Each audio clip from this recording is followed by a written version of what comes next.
You may have heard a story of two friends who went out to dinner at a restaurant, and both of these two young men, they ordered the fish. And so a few minutes later, the waiter came back with their dinner with two pieces of fish. One was a large piece of fish, one was a small piece of fish. 하나는 크고 하나는 작았습니다. 남자 중 한 명이 자신의 친구 접시 위에 생선 한 조각을 내어 주었습니다. 그는 작은 조각을 자신의 친구에 주었습니다. 그의 친구는 자신의 작은 생선 조각을 보고 눈에 띄고 속상해했습니다. 왜 그래? 그 남자가 물었습니다. 왜 그래? 왜 그러냐고? 내가 나한테 작은 조각을 주고 너 자신을 왜 큰 조각을 남겨 놓았잖아. 그럼 너는 어떻게 했을 것 같아? 그 남자가 응답했습니다. 나는 너에게 큰 조각을 주었을 거야. 그의 친구가 말했습니다. 근데 어쨌든 내가 가지고 있네. 이제 화낼 이유는 없잖아. 우리가 다른 사람을 섬길 때에도 우리는 여전히 이기심과 투쟁합니다. Even when we serve one another, we still struggle with selfishness and self-centeredness. We always ask, what's in it for me? And how does it benefit me? 우리 모두는 극심한 자기 중심성으로 고통받고 있습니다. 오늘의 말씀은 우리를 변화시키는 하나님의 방법입니다. 오늘의 말씀은 우리가 우리 자신에게서 초점을 예수님께로 돌리고 하나님과 서로를 섬길 수 있게 하는 하나님의 방법입니다. See, we need to understand two simple truths tonight. We need to understand how these two simple truths are connected. The first truth that we need to know is that Jesus came to serve us. That Jesus came to serve and to love us. And the second truth that we need to know is that Jesus calls us to serve. And we need to understand that these two truths come right after one another, that these two truths come in that specific order, that only when we understand and only when we're served by the Lord can we serve Him and serve one another. You see, chapter 13 is a turning point in John's gospel. Before chapter 13, Jesus would oftentimes find himself in difficult circumstances. He would find himself in dangerous situations where people wanted to kill Jesus. And time again, John says the time had not yet come. The time had not yet come for Jesus to die. 시간이 아직 오지 않았다. But in chapter 13, John changes the focus of his gospel and he begins to focus more and more on Jesus' road to Calvary. In verse 1 in chapter 13, John writes, Jesus knew that his hour had come to depart out of this world to the Father. And so starting from chapter 13, what we see is that the death of Jesus and the cross of Jesus is right around the corner, that it's very, very near. And so I don't want us to leave verse 1 just yet. I want us to look at what surrounds Jesus' understanding of his own death. That as John begins to transition us to focus more on Jesus dying on the cross for us, I think he is showing us why Jesus is dying for us. The rest of verse 1 says, having loved his own who were in the world, he loved them to the end. See, for John, the end is Jesus' death. But here he shows us that Jesus, he loved his disciples even to his death. The love of Jesus is always an incredible, amazing thing. But when you look at the situation in the story and you look at verse 2 and verse 3, 2절부터 3절을 보면 the devil had already put it into the heart of Judas Iscariot, Simon's son, to betray him. Jesus, knowing that the Father had given all things into his hands and that he had come from God and was going back to God.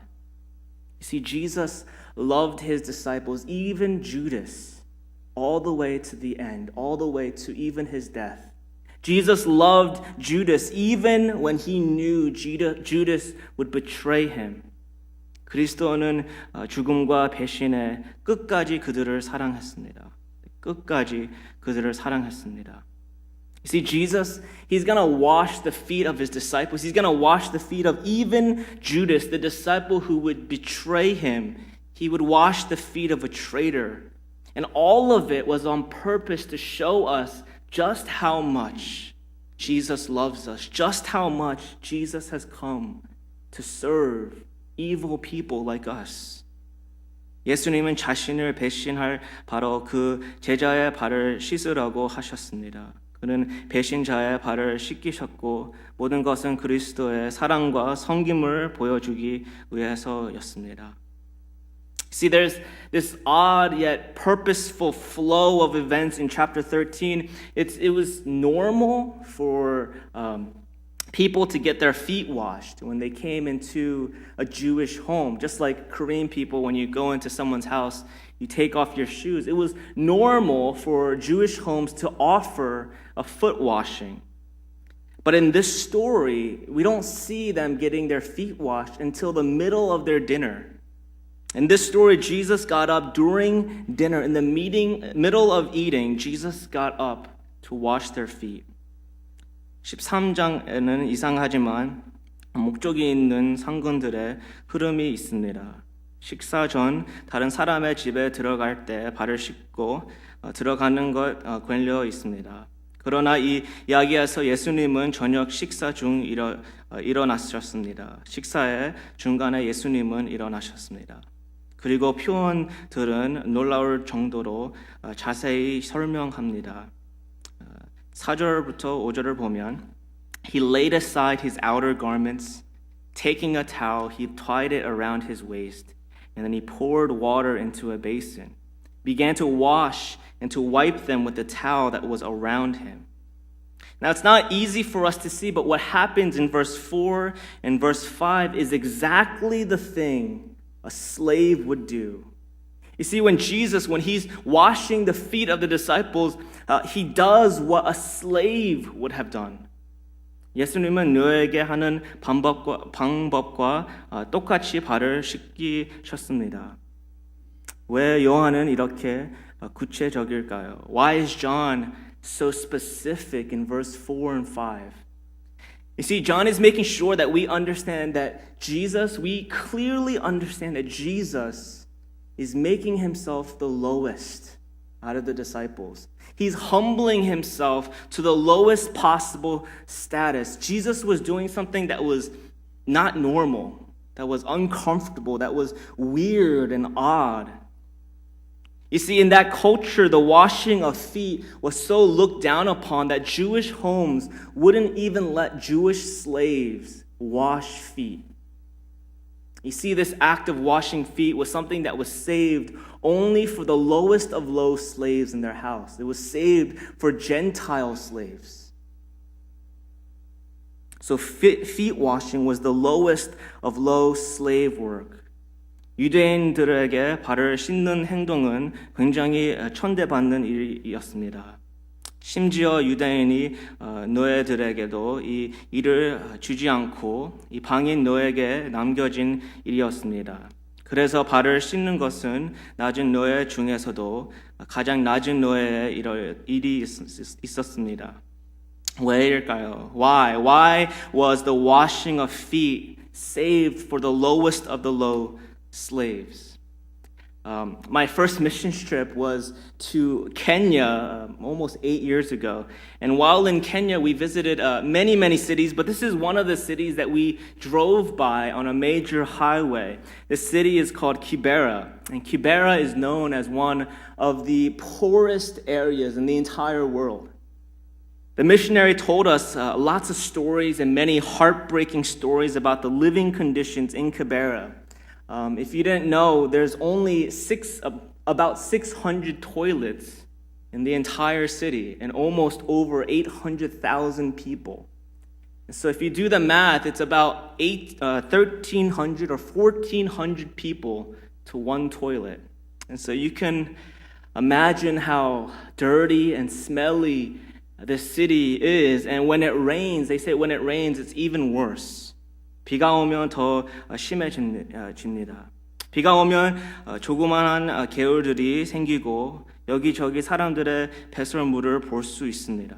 이것이 발로 발 씻는 것이 왜 가장 낮은 너의 일인지의 이유입니다.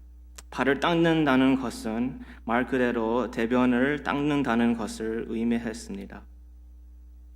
You see, for John, when John begins his gospel, he begins it with a story about John the Baptist. And John the Baptist tells everyone, I'm not even worthy to untie Jesus' sandals. And here in chapter 13, John shows Jesus getting down on his knees and washing the dirty feet of his disciples. John is showing Jesus becoming the lowest of low slaves. John is showing us that yes, Jesus is the King. He is the Son of God. He is the Messiah, but he's also doing the work of a slave. The switch of positions upsets Peter. Peter, he doesn't know what to do. He doesn't know what to think. He's not going to let Jesus act in this way. He's not going to let Jesus serve him. He's not going to let Jesus wash his feet. For Peter, Jesus is his teacher and his Lord. For Peter, Jesus is Messiah and Savior and King. Jesus is not a slave. And so for Peter, he just doesn't understand why Jesus would do this. And for a lot of us, I think we are like Peter in this way. We understand that we are the sinners. We're the disciples. We're the fishermen or the servants, or we're the regular people. We're the powerless and the dirty ones. That Jesus, he's not supposed to serve us. We're supposed to serve him. And in every other religion, you would say that is absolutely right. That all of us, low, dirty sinners, work our way up to God, tirelessly trying to serve God. But the gospel is not like that. The gospel is upside down in that way, that Christianity is totally different than what we thought. The master, the king, does the slave's work. 약하고 힘이 없고 더러운 존재들이 자신들의 하나님을 향해 열심히 일합니다. 그러나 우리의 복음은 정반대입니다. 왕인 노예의 일을 대신합니다. 이 이야기는 정반대입니다. You see, Peter cries out, Lord, do you wash my feet? And if you look at the Greek, Peter puts the word you next to the word me to just constantly point out, you, Jesus, this perfect Son of God, you, Jesus, my Master and Lord, you, Jesus, holy and perfect, would wash my feet, sinner and dirty and hopeless. For Peter, what he's trying to do, he's saying, Jesus, I'm not going to let you wash my feet. You're not going to wash my feet. 내 발을 절대로 씻기지 못하시리로다. See, Peter is absolute in his refusal. Literally says, never, ever in all of eternity would I let Jesus wash my feet. 베드로는 완벽히 거부합니다. 영원히 제 발을 씻지 못하실 것입니다. And I want us to pay careful attention. Jesus says to Peter, but if I don't wash your feet, you have no share with me. You see, John Calvin, he puts it this way. He says, in refusing Jesus' service, Peter rejects the principal part of his own salvation. Jesus is not attacking Peter. He's not attacking Peter's sense of what's right or wrong, of who is the king and who is the servant, of who is deserving and undeserving. Peter understands correctly. Peter's not wrong. He knows that Jesus is the king, and he knows that he is the sinner. And so what is Jesus trying to do? Jesus is teaching Peter about the essence of grace. 예수님은 베드로에게 은혜의 본질에 대해 가르치시고 계실 겁니다. 이 이야기, 예수님이 제자들의 발을 씻는 이야기는 십자가의 은혜의 전조가 됩니다.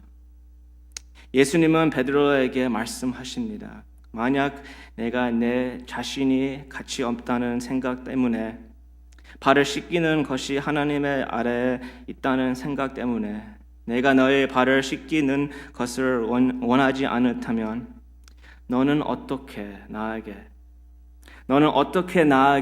더러운 마음을 씻겨달라고 할 수 있겠냐?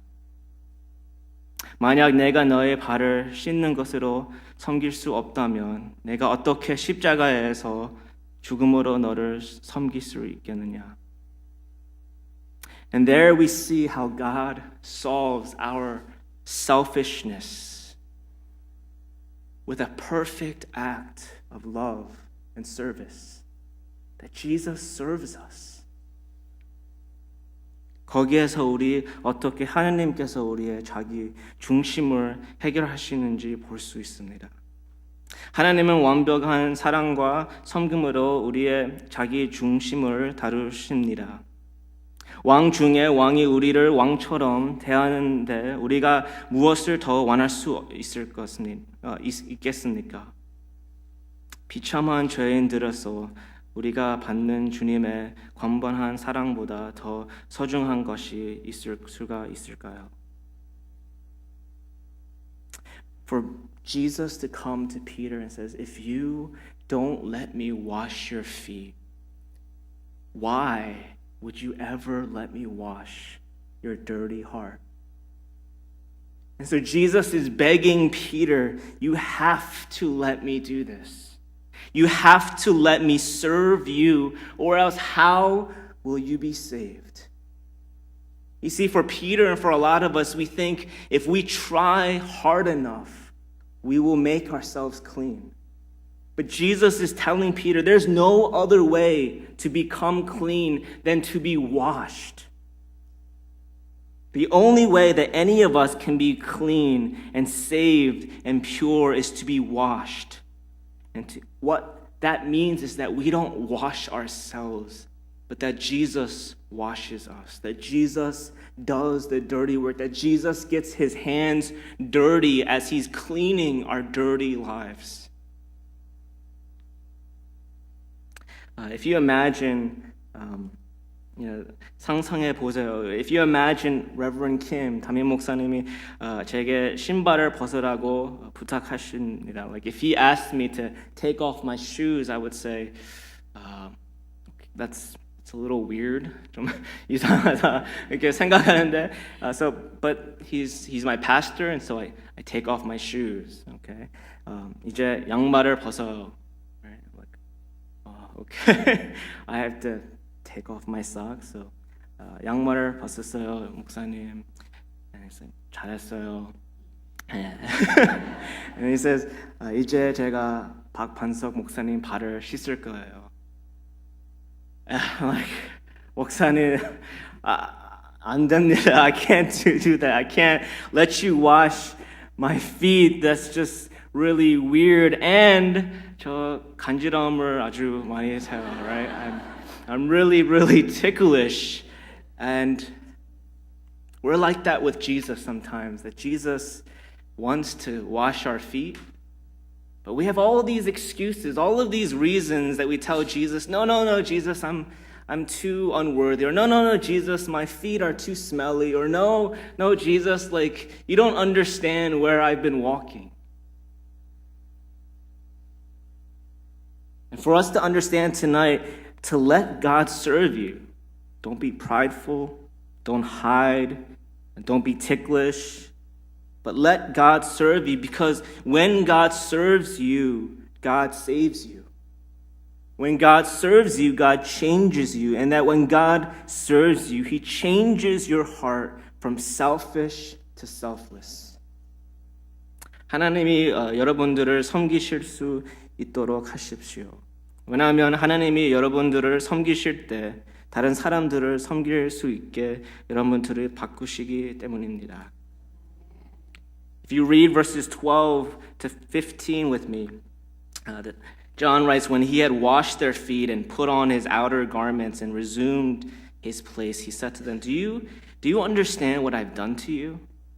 You call me teacher and Lord, and you're right, for so I am. If I then, your Lord and teacher, have washed your feet, you also ought to wash one another's feet. For I've given you an example that you should do just as I have done to you. You know, some of us serve out of selfishness. Some of us serve out of duty. Some of us serve to be recognized. Some of us serve to even clean ourselves. A lot of us serve for a lot of different reasons. But I want to share with you tonight, that's not God's way. God's way and the proper understanding of God's grace is that Jesus serves us first, and then we can serve.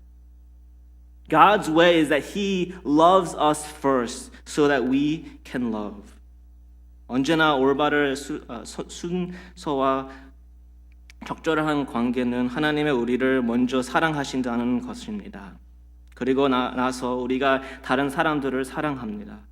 하나님이 우리를 먼저 섬기시고 그 다음 우리가 다른 사람들을 섬깁니다. 14절을 보면 내가 주와 또는 선생이 되어 너의 발을 씻겼으니 너희도 서로 발을 씻기는 것이 옳으니라. 오늘 이곳에 있는 우리 중 일부는 몇 년째 섬기면서도 공허함을 느끼고 기쁨이 사라짐을 느낍니다. 저는 비참하게 되는 법이라는 제목을 가진 글을 읽은 것이 기억합니다. 오늘 예배를 마치면서 글의 부분을 읽어드리겠습니다. I want to read for you an article, a short article entitled How to be Miserable. And this is what an anonymous writer has given to us. It says, how to be miserable. Think about yourself. Talk about yourself.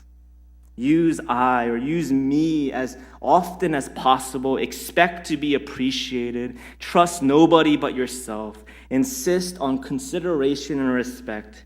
Demand agreement with your own views on everything. Sulk if people are not grateful to you for favors shown to them. And do as little as possible. Do as little as possible for others. 우리 중 일부는 섬기면서도 비참함을 느낍니다. 왜냐하면 우리 자신을 위해 섬기고 있기 때문입니다. 그만두세요. 하나님이 여러분을 섬길 수 있게 하세요. 하나님이 여러분들을 채울 수 있게 하세요.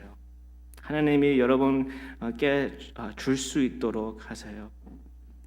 Tonight I want to share with you, don't be miserable.